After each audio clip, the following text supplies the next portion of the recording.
Hello, everyone, and welcome to Snap Take. This is Glazer of Snap Judgments, and as always, we got four great decks for you, including the best Prodigy decks of day one. And when I tell you the best, I mean the very best Prodigy decks that you're going to be able to play on day one. But as always, we're going to kick it off with a deck for people who didn't necessarily get the new card. We've got Desmond's Infinite deck. Desmond is a top Marvel Snap player who hit Infinite with this build that I think is really, really cool. We got a Darkhawk Infinity Ultron here. You can find Desmond at youtube.com/at Desmond Korea. Guess where he lives. This deck needs Darkhawk, Surge, Cassandra, and Anti-Venom. Darkhawk and Cassandra are here largely as a way to give us some extra equity against Thanos, who is about, right now, 25% of all matchups. We'll go over all the cards individually momentarily. Red Guardian can be Rogue. Right now, I kind of like Rogue a lot. I know that that's not a popular opinion, but whenever I've been putting Rogue in, I've been finding a really relatively easy time having really good targets that give me a snap condition. So I'm big on Rogue right now. Red Guardian's still probably better, but Rogue is a better replacement than she often is. Infinity Ultron can be Iron Man. That is not as good. Again, the prominence of Red Guardian being the issue. But Infinity Ultron has actually come up as a 5/8. He's a pretty decent card. I usually don't love him without Quinjet, but it's not bad here. Nico can be Sam, Iron Patriot, Kate, or Bishop. Nico is just sort of an extra card here. She's not terribly important. Getting a copy of Cassandra Nova or the Anti-Venom card, being able to blow up a Zabu or a Korg are nice, but they don't feel like requirements for the list.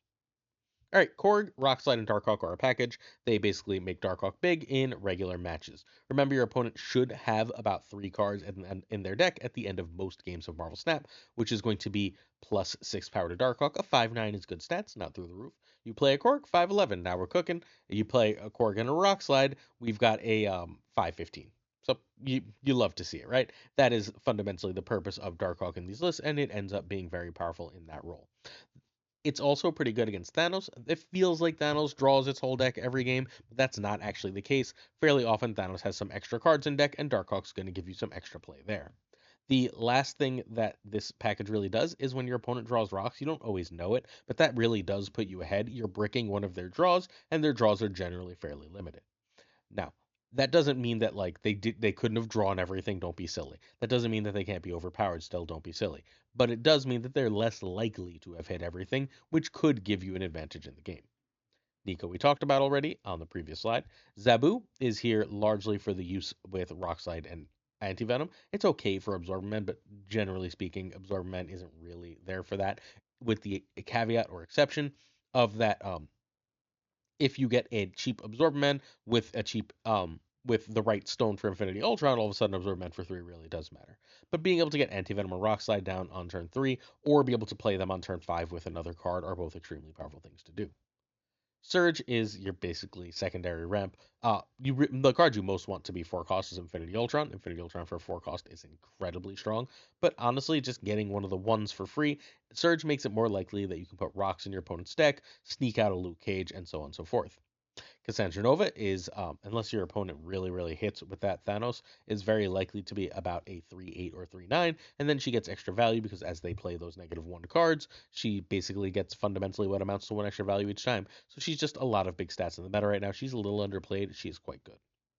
From there, we have Luke. Luke is here as a combo with Anti-Venom largely. When you play the Anti-Venom card and you have Luke on the board, it gets its power back. Nice and simple, it's really good. He's also protection against some locations and the current prominence of the affliction lists that are all over the place. Luke being an answer for those is very useful. Red Guardian shuts off things. Absorb Man is here. Absorb Man can copy Red Guardian, can copy a stone, it can copy a Korg sometimes, right? It being able to hit a surge isn't bad, but the real thing that I find myself most liking about Absorb Man in this list is just a turn 3, turn 4 when you don't hit your like good ramp stuff. I'm just going Cassandra Nova into Absorb Man. If you played Rockslide, you've now just got 2 reasonable threats on the board that feels really strong. Rockslide, we talked about. Anti-Venom, we fundamentally talked about with Luke. It's mostly good with Luke in this deck. You really don't want a 0 power Infinity Ultron. But hey, even on turn 5, a 0 power Cassandra Nova, 0 power Surge, getting the free Korg, Nico, Zabu, none of Red Guardian, none of those are bad things to do. Even hitting the 0 power Rock Slide isn't the end of the world, assuming you're going to play Darkhawk. So there is a lot of power to Anti Venom. It's sort of like Sarah for decks that can't really run Sarah. Darkhawk we talked about, and Infinity Ultron is just decent power and unpredictability. He's not a super high win rate card. You're going to lose a reasonable amount of Infinity Ultron games, but he is a very high cube rate card because your opponent doesn't know what you have, and you can do all sorts of weird power spiky stuff with him. All right, so turn one, not actually rank 10. That's actually from yesterday's. Turn one, Korg equals Zebu. If you got your fours in deck, play Zebu. If not, play Korg. Turn two, Surge over a one drop. Turn three, if you can play Rock Slide or Anti-Venom, please do. Those are potential snap conditions. Cass over Luke is fine. If you played Cass, Absorb Man makes a lot of sense, especially in Thanos matches. If you played Luke, you drop Anti-Venom. Rock Slide as is. Rock Slide is a general play. If you don't have anything special doing, makes sense. Turn 5, Infinity Ultron over Darkhawk. Turn 6, Darkhawk or Ultron Stones / Absorb Man combos. And that's it. This is a very simple list. It's very powerful and effective if you just want to win some games of Marvel Snap by playing good, honest mid-range that opponents are going to have to deal with you just dropping serious power all over the board. This is a wonderful deck for you. We're going to get to Prodigy momentarily, but first, before we get there, please hit that sub, like, and comment if you're willing to, as we try to hit 25,000 subs in 2025 by bringing you the best and most consistent Marvel Snap content. We do a video every day. Tomorrow, we're going to have 2 videos for you, so make sure you keep it here if you want more Marvel Snap videos than anyone else will give you.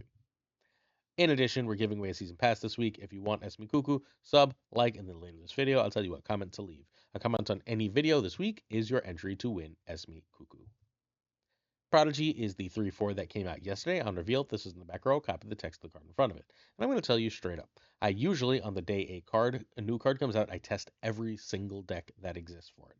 I didn't have time to do that. My wife felt a little sick, and my son finally hit Endgame in our Marvel watch through. So we watched Endgame as a family, and then I hung out with my wife until she like passed out, and I didn't have time to test every deck. I only had time to test 3 or 4 decks. I still think I have the 2 very best decks, and I stand by yesterday's deck. I have one more from Derek that I think is going to be great, but I haven't had the chance to test yet.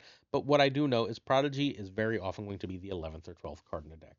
From early testing, we've got one deck, the deck we're going to look at next, where I feel like Prodigy is actually an important card.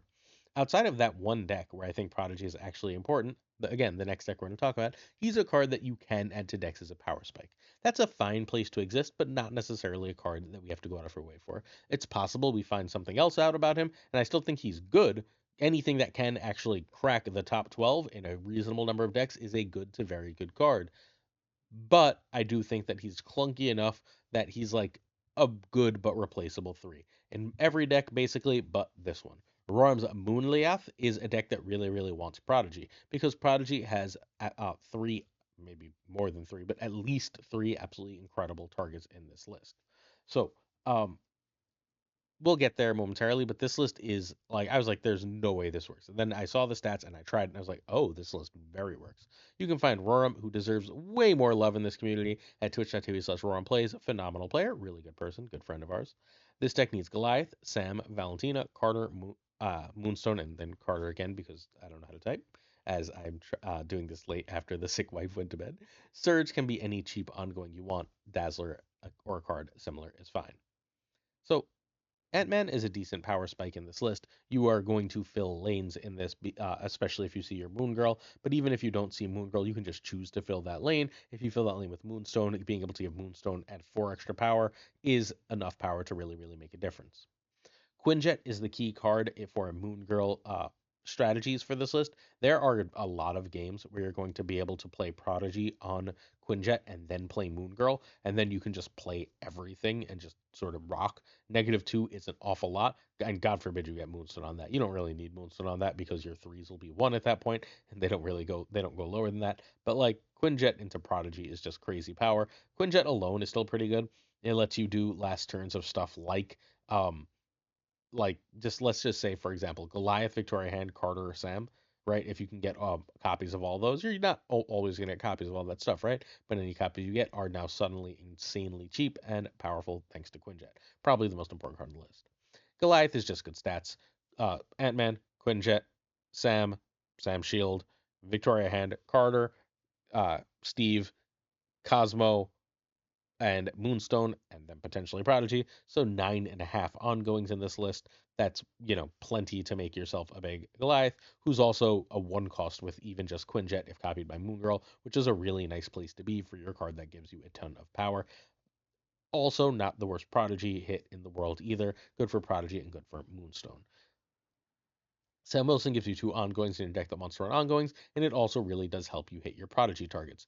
If you can move that shield into a lane after a card is played there, On turn 3, you can then Prodigy that perfectly fine on turn 4. It works just fine with Quinjet too. If you go Quinjet into Sam, you can now move the shield into the Quinjet lane, and then you can just casually drop a Prodigy right on there, getting the double negative, especially if you have Moon Girl. That kind of thing is crazy strong. It allows you to do the same thing for Victoria Hand or whatever else you would like to.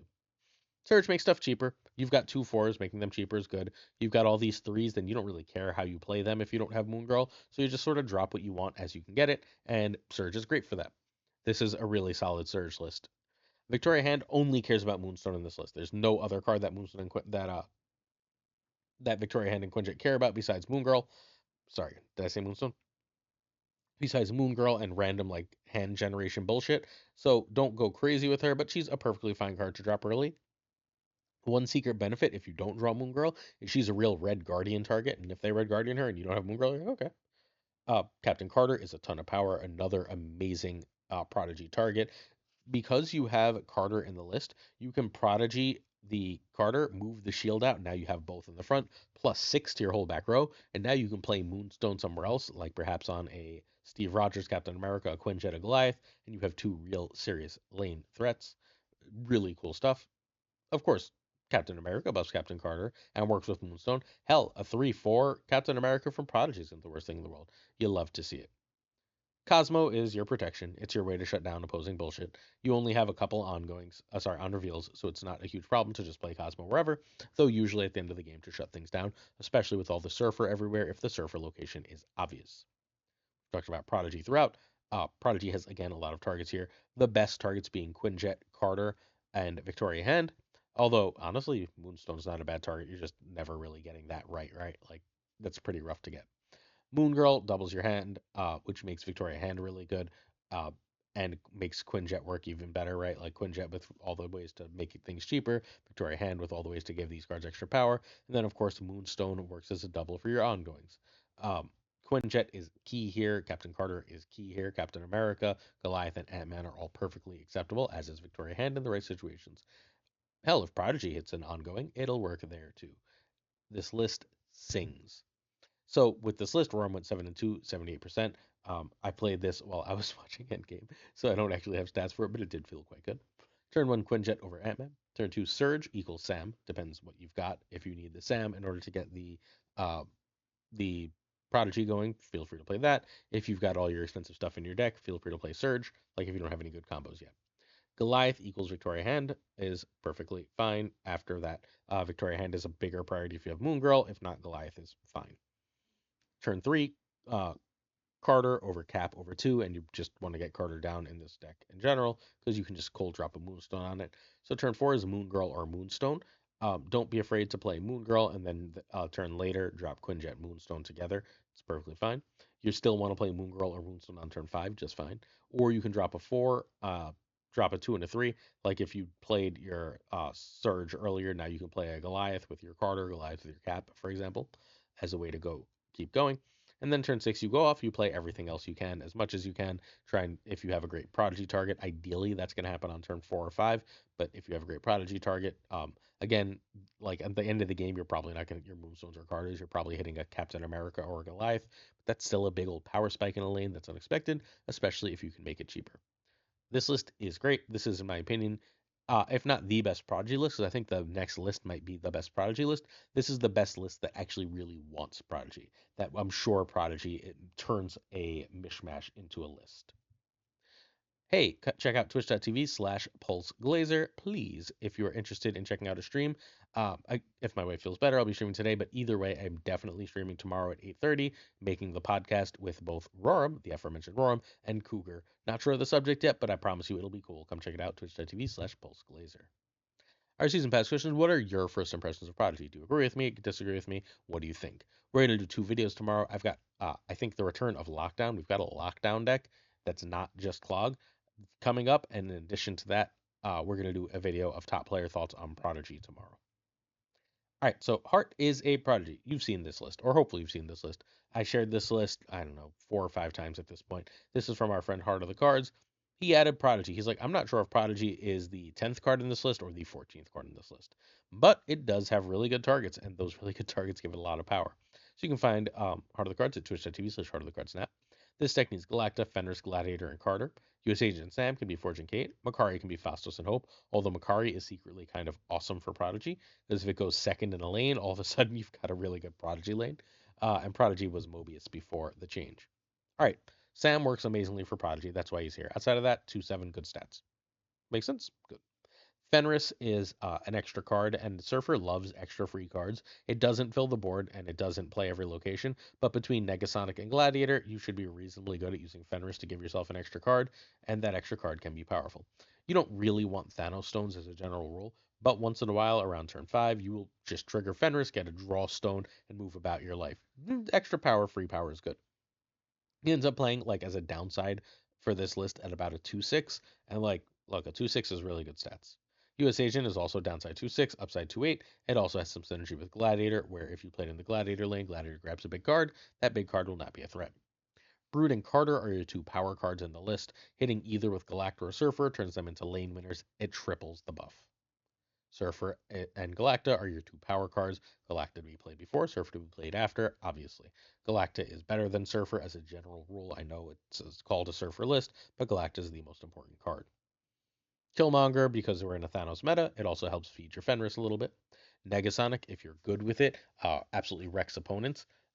Makari is a free 4 to 6 power. You love having free power in this list. Prodigy has several targets.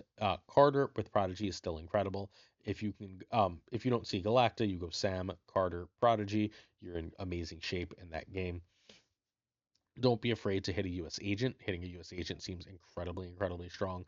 You can also hit Galacta reasonably often. Once in a while, you'll hit Surfer, but like hitting US agent, hitting that Captain Carter, hell, hitting a Negasonic and then having a surprise second Negasonic in a lane with Prio, or like being able to Killmonger early and then re-Killmonger late. No one expects that. That's how you win cubes in Marvel Snap, and that's why I think this might end up having a home in this list, even if it is as the like 11th card.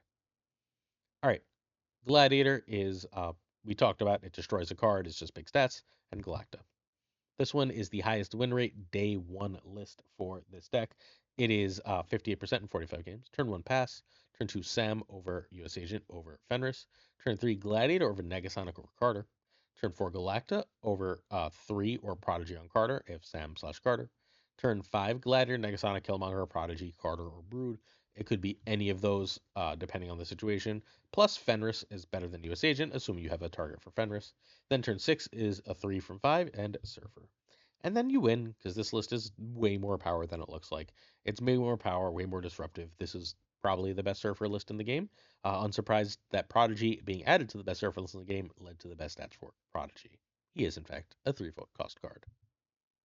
Hey, if you're interested in winning some free stuff, check out Marbles Snap. Our friend Obehaved streams all the time, twitch.tv/Obehaved. He's giving away $220 in prizes. He runs a little like marbles race. All you have to do to join is be in stream. You subs, gifted subs, and submitting clips get you extra chances at winning those prizes. He's giving away a ton of stuff. You can see it right on the screen. Go check out Obi, pretty please.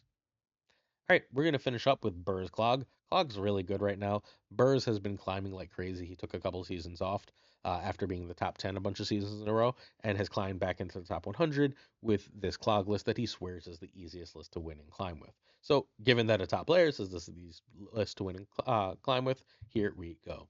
So this deck needs Gore, Cannonball, and Kate Bishop. Those are non-negotiable cards. Sage can be Wolfsbane here. Ravonna can be Doc Ock. So Hood is never an early play in Clog. It's a play to be made later in the game in order to be. Hood is an early play, but it is meant to be played with Viper in this list. Otherwise, it can be a problem for you. Titania is never an early play. Titania happens on turn 4 or 5, usually with another Clog card, whether that be Debris, Goblin, being able to Viper something over, or Acid Arrow as a way to Clog 2 spots in a location right away. Ravonna gives you an extra power spike, particularly making Green Goblin and Sage 2 and making Gore 5 are all very powerful things to do. Shadow King in the Land of Surfer is the king again. It's very hard to find decks that can fit him, though. So much relies on green power. Well, Clog does not care. Kate is just a nice body, and Acid Arrow is important for the list. There's no other good Clog 2. Green Goblin is probably the key Clog card in the game. Green Goblin is the key one location Clog card, especially when it costs 2. Debris is the key excuse me, the create multi-location clog. Sage is how you win some clogged lanes at the end of the game if your opponent got some decent power there. Magic gives you enough turn to get the clog off. Um, Viper sends over usually the hood, but don't be afraid to send over a debris rock or even a used Shadow King or Gate Bishop, as the case may be, if it gets you the clog. Once you've clogged a lane, Cannonball usually wins you the game, and then Gore is another just giant thing to win. Turn 1, you want the hood. Turn 2, Ravona or Gate. Turn 3, Debris or Gorblin. Snap it when you have your clog. As long as you clogged location, you should probably snap over Magic. Turn 4, Goblin or Debris and Titania. Turn 5 is your last Magic over Clog, which is more or less equal to Gore, depending on how many turns you have. Turn 6, if you have turn 7, now you play Gore or your last Clog. If not, you're going to play Cannonball on a 1, ideally Demon. If you have turn 7, you can also close out the game with a Gore and Sage or Cannonball and Sage. That's just a lot of power. This is about as easy climbing as it comes. I hate Clog, bluntly. I think it's my least favorite archetype in the game right now, but it is super effective, and if you want to gain some ranks, Burr's Clog is where to go. If you'd like to see some gameplay today, especially while I might be away for one more, check out the Game of Flash X between 9 and 10 p.m. Eastern tonight over on the Twitch side of things. It'll be streaming these very decks. If you're interested in checking out our Patreon, patreon.com/snapjudgments is one of the best ways to support the channel. Please do check it out if you're interested.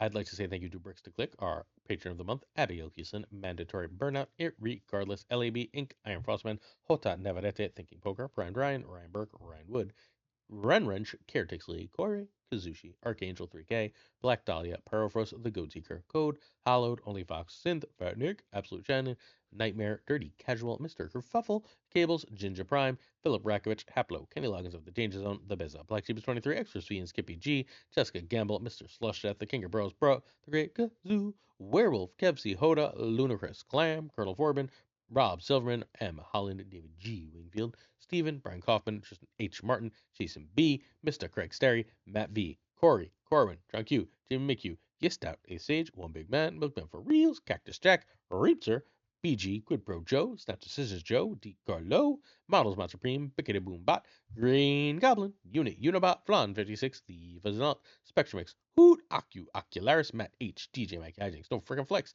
Nikki the Greeky Geeky, Toxic Soul King, Zodrex, the King of Canada, Deadman Falcon, Fafthor Newman, Jonesy, Two Ties, the Great Lauren Evans, the Pirate King Tucker, and of course, Gunny T, where the T stands for. Don't forget to sign up for Marble Snap's first official tournament. If you need more information about that, check our Discord, or the Marvel Snap official Discord, as the case may be, but hopefully you do sign up. And we'll see you there for that and many more. Don't forget, 2 videos tomorrow, and I'll see you then. Peace.